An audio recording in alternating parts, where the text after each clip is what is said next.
Chairperson of the Commission, Madam Executive Director, distinguished ministers, excellencies, civil society members, it is an honor to address this esteemed commission.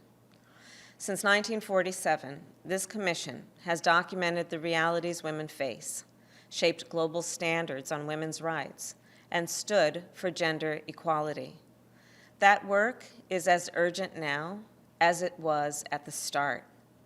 On behalf of the United States, thank you. This year, in considering the status of women, especially as it pertains to the participation of women in decision-making, we must also consider the status of democracy. At its best, democracy protects human rights, promotes human dignity, and upholds the rule of law. It is a means to establish peace and shared prosperity. It should ensure every citizen, regardless of gender, has an equal voice, and free and fair elections that will respect the will of the people. At the same time, democracy requires constant vigilance, constant improvement. It is a work in progress. And today we know that democracy is increasingly under great strain. For 15 consecutive years, we have seen a troubling decline in freedom around the globe. In fact, experts believe that this past year was the worst on record for the global deterioration of democracy and freedom. So even as we confront a global health crisis, an economic crisis, it is critical that we continue to defend democracy. To that end, the United States is strengthening our engagement with the United Nations and the broader multilateral system. We are also rejoining the Human Rights Council because we know the status of democracy depends on our collective commitment to those values articulated in the Universal Declaration of Human Rights. The status of democracy also depends fundamentally on the empowerment of women, not only because the exclusion of women in decision-making is a marker of a flawed democracy, but because the participation of women strengthens democracy. And that's true everywhere. Looking around the world, I am inspired by the progress that is being made.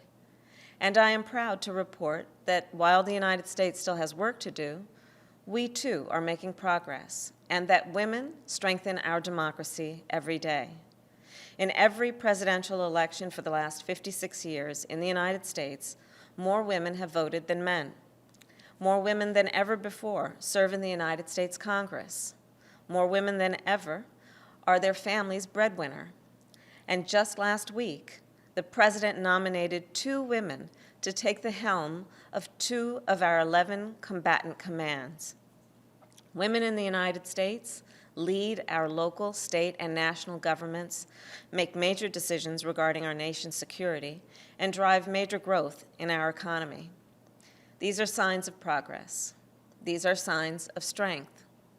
But friends, we cannot take this progress for granted, especially now.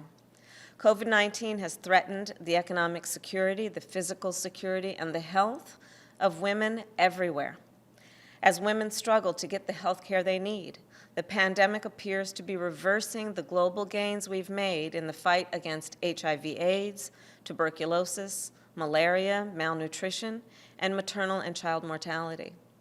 That's why, on the first day of our administration, the United States re-engaged as a member state and leader in the World Health Organization. And we are revitalizing our partnership with UN Women to help empower women worldwide. Here's the truth. When women face obstacles to obtaining quality health care, when women face food insecurity, when women are more likely to live in poverty and therefore disproportionately impacted by climate change, more vulnerable to gender-based violence and therefore disproportionately impacted by conflict, well, it's harder for women to fully participate in decision-making, which of course in turn makes it that much harder for democracies to thrive. Eleanor Roosevelt, who shaped the Universal Declaration on Human Rights, once said, "Without equality, there can be no democracy." In other words, the status of women is the status of democracy. For our part, the United States will work to improve both.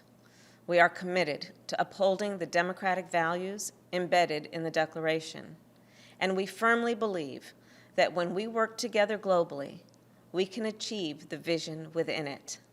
We look forward to partnering with all of you in the days and years ahead, and thank you.